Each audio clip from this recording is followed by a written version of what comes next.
वार आहे बुधवार आणि तारीख आहे 27 मे. 27 मेला महाराष्ट्राच्या कोणकोणत्या भागामध्ये पाऊस पडणार आहे, हेच आजच्या व्हिडिओतून आपण बघणार आहोत. तर आपण कोणत्या भागातून आपले व्हिडिओ पाहत आहात, हे आम्हाला कमेंट बॉक्समध्ये सांगायला विसरू नका. जेणेकरून आम्ही त्या भागातल्या हवा अंदाजावर एक व्हिडिओ बनवू.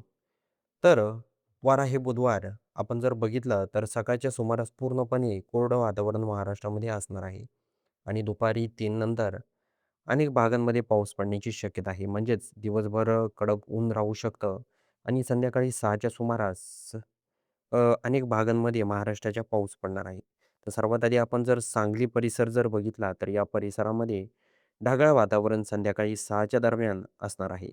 त्याचबरोबर आपण जर कोल्हापूर परिसर बघितला, ईश्वरपूर परिसर बघितला, कराड, विटा हा जर परिसर जर बघितला, तर या परिसरात देखील ढगाळ वातावरण असण्याची दाट शक्यता आहे. त्याचबरोबर कराड, सातारा, वाई, महाबळेश्वर या परिसरात देखील ढगाळ वातावरण असण्याची दाट शक्यता आहे.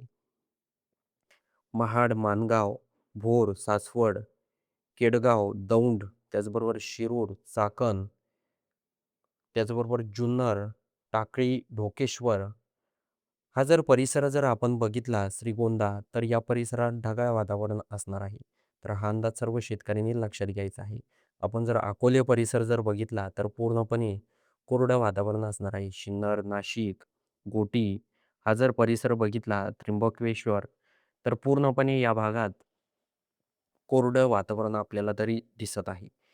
आता आपण जर वई वसई, विरार, मुंबई, मुरबाड, अलिबाग, लोणावळा, मुरोड, जंजिरा हा जर परिसर बघितला, तर पूर्णपणे संध्याकाळी 6च्या सुमारास या भागात कोरडं वातावरण आपल्याला दिसत आहे.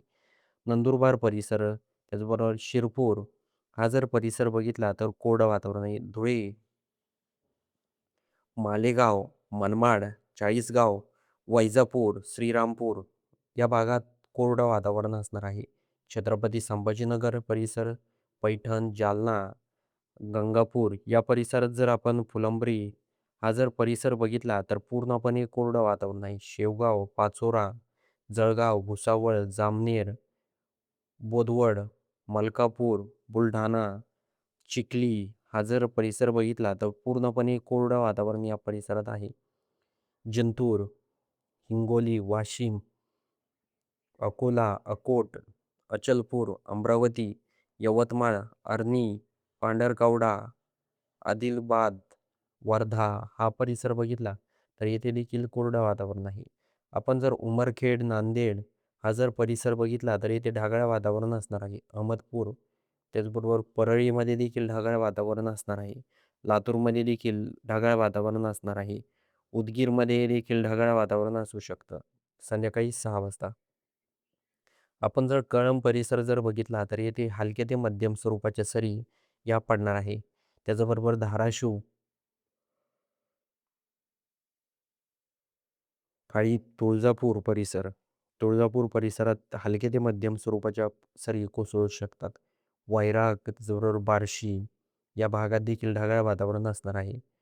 त्याचबरोबर आपण जर करमाळा परिसर बघितला, इंदापूर, अकलूज, त्याचबरोबर पंढरपूर, तर या भागात ढगाळ वातावरण संध्याकाळी 6च्या सुमारास असणार आहे. जत परिसरात देखील ढगाळ वातावरण असणार आहे. तर शेतकरी मित्रांनो, जवळजवळ महाराष्ट्राच्या अनेक भागामध्ये हवामानामध्ये बदल होताना आपल्याला दिसत आहे.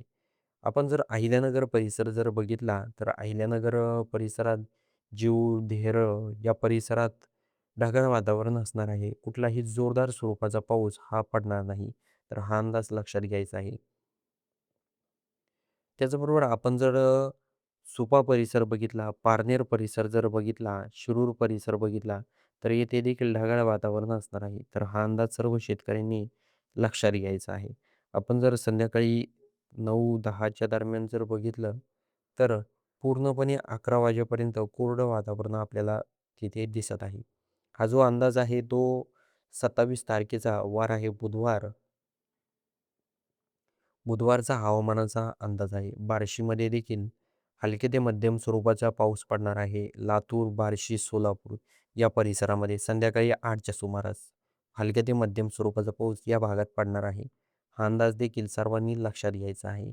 त्याचबरोबर विजा, वारं कसं असेल या भागात ते देखील आपण जाणून घेऊया. तर या भागात जर आपण बघितलं तर पूर्णपणे इथे आपल्याला नांदेड परिसरामध्ये अ, हा वाऱ्याचा वेग दिसत आहे. लातूरमध्ये विजा देखील असणार आहे. विजाचं प्रमाण देखील या भागात असणार आहे. हा अंदाज सर्व शेतकऱ्यांनी लक्षात घ्यायचा आहे. बाकी दुसरीकडं वाऱ्याचा वेग असेल, पण विजा वगैरे काही नाहीये. त्यामुळे काळजी करायची त्या भागात काही कारण नाहीये. तर शेतकरी मित्रांनो, आपण पुन्हा एकदा तुम्हाला विनंती करतो, आपण कोणत्या भागातून आपले व्हिडिओ हवामानाचे पाहतात, हे आम्हाला कमेंट बॉक्समध्ये सांगायला विसरू नका. त्याचबरोबर आपण जर आपल्या चॅनलवर नवीन असाल, तर सर्वात आधी आपल्या चॅनलला सबस्क्राईब देखील नक्की करून जा आणि तुमच्या तुमच्या भागाचं तुम्हाला जर हवामानाबद्दल अपडेट पाहिजे असेल, तर आम्हाला कमेंट बॉक्समध्ये तुमच्या गावाचं नाव नक्की सांगा. आम्ही जेणेकरून त्यावर एक व्हिडिओ नक्की बनवू. तर भेटूया अशाच माहितीपूर्ण व्हिडिओ सोबत. तोपर्यंत नमस्कार.